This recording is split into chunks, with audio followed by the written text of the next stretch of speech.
There is a reason people fear the hour of 3 a.m. Across history, it has been called the witching hour, a time when spirits roam freely, when dark forces stir, and when the barrier between our world and the unknown is at its weakest. Science often dismisses this idea as nothing more than superstition, yet those who have been awake at that hour, those who have heard strange sounds cutting through the silence, know it feels different. The air is heavy, the darkness seems alive, and the quiet of the world feels more like a warning than peace. And then, when the silence finally breaks, the sounds that follow are anything but ordinary. These are some of the creepiest things people have reported hearing at exactly 3 a.m. One of the most common experiences begins with footsteps. People describe waking suddenly in the dead of night, their pulse racing as if something had pulled them from sleep. Then they hear it, slow, deliberate steps moving across the floorboards. Sometimes the sound circles the living room, other times it climbs the staircase, each step heavier than the last, until it halts outside the bedroom door. In that moment, the silence is unbearable. You wait, listening, expecting the doorknob to rattle or the door to creak open. But when courage pushes you to move, to turn on the light and check, the hallway is empty. There are no intruders, no footprints, nothing out of place. And yet, you are left with the undeniable truth. Someone, or something, had been walking in the dark. Others speak of whispers that drift into their rooms at 3 a.m., faint at first, but impossible to ignore. The sound is intimate, as if two voices are holding a conversation right beside the bed. The words are never clear, always muffled, like voices speaking just beyond the veil of understanding. Many describe the paralyzing fear of lying still, straining to catch even a single word, only for the whispers to stop the instant they move.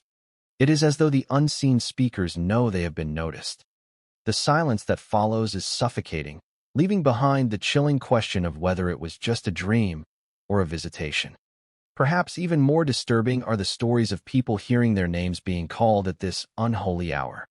Imagine lying in bed, the house silent, when suddenly a voice speaks your name clearly in the darkness. Sometimes it's a voice you recognize, your mother, your sibling, a friend. But when you check, they are asleep. Other times, the voice is distorted, unfamiliar, or unsettlingly close. Folklore warns against answering when your name is called at 3 a.m. Some believe it is a spirit trying to lure you, while others say it could be something much darker, using a voice you trust to draw you closer.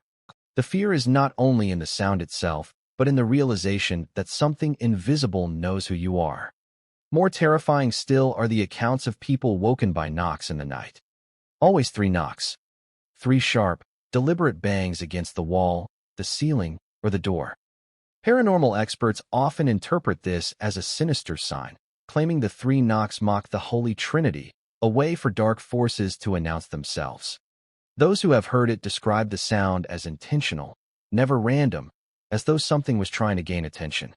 The silence that follows is crushing, and though no one is ever found on the other side of the door, the dread lingers long after the sound is gone. Other stories tell of sounds less direct, but equally unnerving. People speak of hearing a baby crying faintly in the distance, though no child lives nearby. The cries echo through the night, sometimes seeming to come from outside the window, sometimes from another room. When investigated, there is no child, no explanation. Others recall waking to hear music, a piano playing softly though the house holds no instruments, or a radio turning on by itself to play songs from decades past. Some even report hearing singing, haunting, wordless, drifting through the walls. The moment the lights are switched on, the sound disappears, leaving the listener shaken in the silence of an empty house. What makes these experiences so deeply unsettling is not just the sounds themselves, but the time they occur. 3 in the morning is not simply another hour of the night. It is the stillest, most vulnerable time, when the world outside feels frozen and the shadows in your home feel heavier. Skeptics will insist it is nothing more than imagination, the groaning of old houses, or the tricks of a half-dreaming mind. But for those who have heard footsteps outside their door, whispers in the dark, or their own name called by an unseen voice, the terror is real, and the memory never fades. So the next time you find yourself awake at 3 a.m., lying in silence, and you hear something strange, something that doesn't belong, remember this: the witching hour belongs to more than just shadows. And if you listen too closely, you might realize you are not alone.